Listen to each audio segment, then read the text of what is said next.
como desbloquear celular Motorola com senha esquecida, como desbloquear celular com senha Motorola, como tirar o bloqueio no celular Motorola.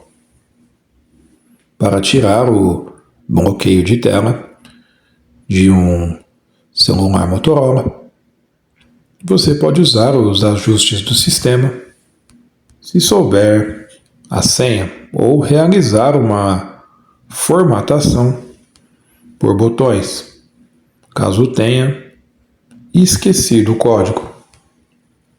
O que fazer quando esquece a senha do Motorola? Se você esquecer o seu PIN padrão ou senha para desbloquear a tela, você precisará restaurar o aparelho para poder reconfigurá-lo e, em seguida, adicionar uma nova opção de bloqueio. É possível desbloquear o celular quando esquece a senha, como desbloquear o celular quando você não lembra a senha.